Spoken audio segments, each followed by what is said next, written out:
We're now going to talk about his throws. He has unbelievable throws that make it so hard to even want to close the distance on him because he's just going to toss you.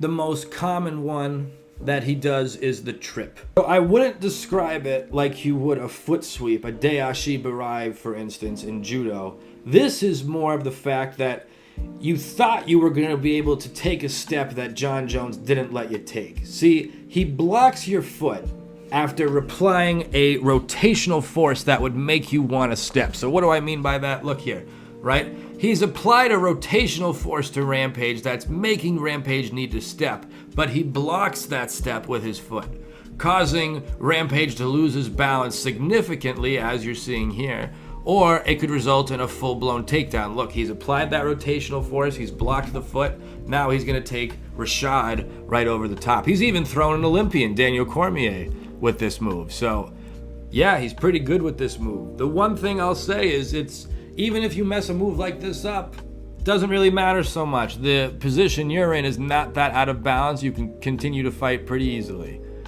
Now, Harai Goshi is a move we consider in judo to be a hip sweep, a hip throw, that is done by doing a kick outside of both of the opponent's legs. So what do I mean by that? Check this out here.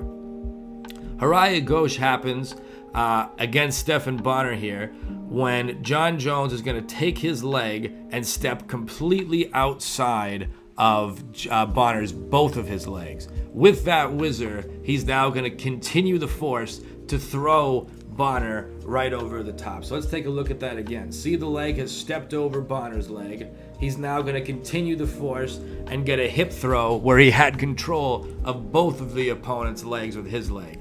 It's not quite a perfect Harai Goshi, but it's the closest thing I can think of to describe what he just did there. The next throw we're going to look at is called Uchimata, which I would describe as an inner thigh throw. That's actually what it translates to. Very similar to Harai Goshi, except for one key difference.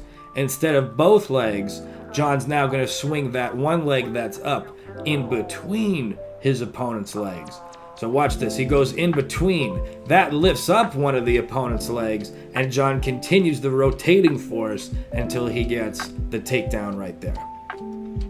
Uchimata.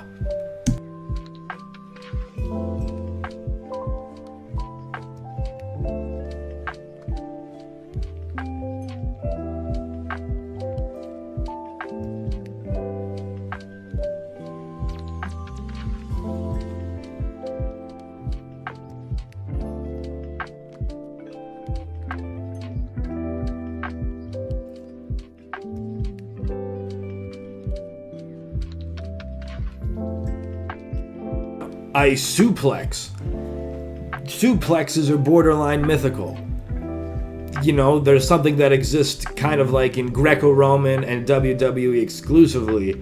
So to see one live, this is the first fight I ever saw Jon Jones fight in, was pretty incredible. So here's how it's going to work, right? Notice Jon Jones has a rear body lock on Stephan Bonnar. Right? That grip established around his waist is what's going to make this suplex possible. Now, I don't know how to describe this move any more than you just throw him over the back of you and roll out to the top position. Thing to know about suplex. Suplex is fucking dangerous for everybody involved. So if you're ever going to throw a suplex, be very careful about throwing your suplex. The lat drop is kind of similar looking to a suplex, except for one key difference. You start facing towards each other. So let's take a look at this, right? Jon Jones is facing Stephan Bonnar, and what he's about to do is establish double overhooks. If you just pay attention here, he gets these double overhooks, which are the grip he's going to use to do the lat drop.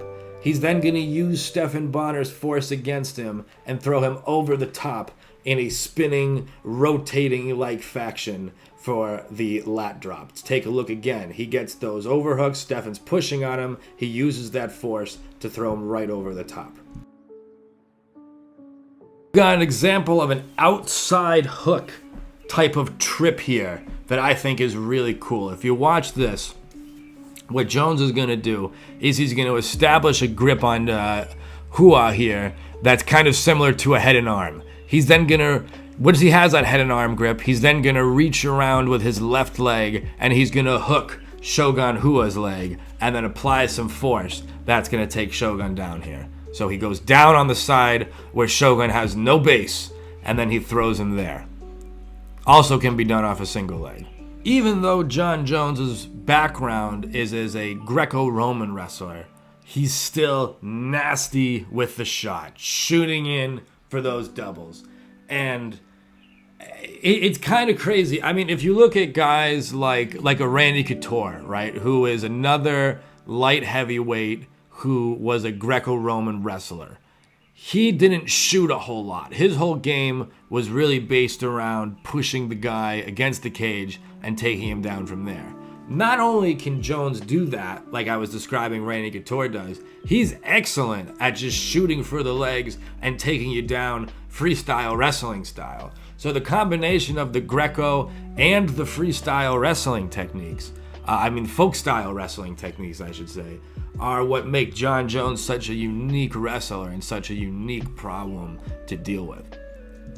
One move I would say that is intricately linked to the shot from folk style wrestling is the inside trip, as you're about to see here.